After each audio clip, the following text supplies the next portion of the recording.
নিৰ্বাচনেৰ প্ৰস্তুতি সাংগঠনিকভাবে একদম ক্লিয়াৰ, তাত একো অসুবিধা নাই।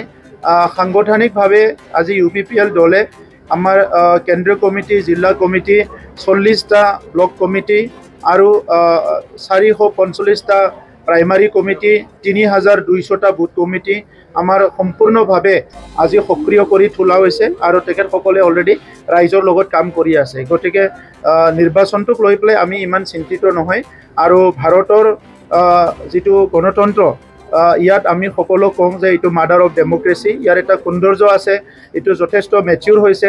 সেইকাৰণে ভাৰতৰ আমাৰ নিৰ্বাচন আয়োগে বা অসমৰ নিৰ্বাচন আয়োগে নিৰ্বাচনৰ কাৰণে একমাহ সময় বান্ধি থোৱা হয়, য'ত নেকি আমি নিৰ্বাচন প্ৰচাৰ কৰোঁ, নিৰ্বাচনৰ কাৰণে কাম কাজ কৰোঁ। গতিকে ছেপ্টেম্বৰ মাহত ইলেকশ্যন হ'লে আগষ্টৰ পৰা নিৰ্বাচনী বিভিন্ন কাম কাজবিলাক হ'ব।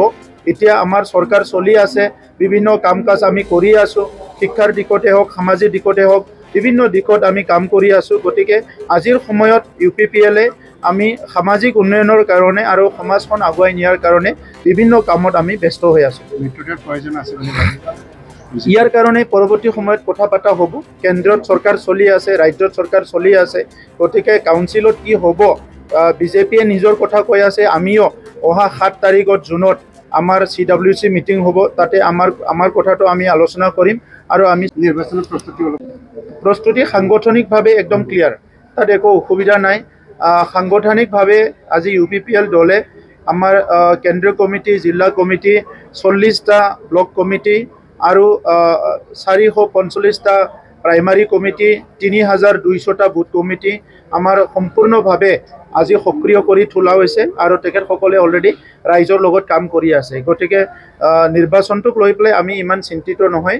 আৰু ভাৰতৰ যিটো গণতন্ত্ৰ, ইয়াত আমি সকলো কওঁ যে এইটো মাদাৰ অফ ডেমক্ৰেচি। ইয়াৰ এটা সৌন্দৰ্য আছে, এইটো যথেষ্ট মেচিউৰ হৈছে।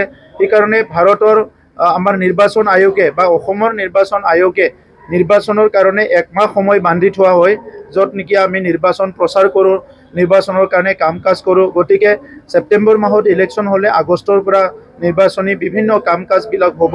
এতিয়া আমাৰ চৰকাৰ চলি আছে, বিভিন্ন কাম কাজ আমি কৰি আছোঁ, শিক্ষাৰ দিশতে হওক, সামাজিক দিশতে হওক, বিভিন্ন দিশত আমি কাম কৰি আছোঁ। গতিকে আজিৰ সময়ত UPPL আমি সামাজিক উন্নয়নৰ কাৰণে আৰু সমাজখন আগুৱাই নিয়াৰ কাৰণে বিভিন্ন কামত আমি ব্যস্ত হৈ আছোঁ।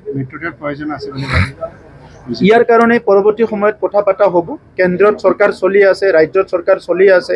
গতিকে কাউন্সিলত কি হ'ব, BJPয়ে নিজৰ কথা কৈ আছে। আমিও অহা 7 তাৰিখত জুনত আমাৰ CWC মিটিং হ'ব, তাতে আমাৰ কথাটো আমি আলোচনা কৰিম আৰু আমি স্পষ্ট কৰিম।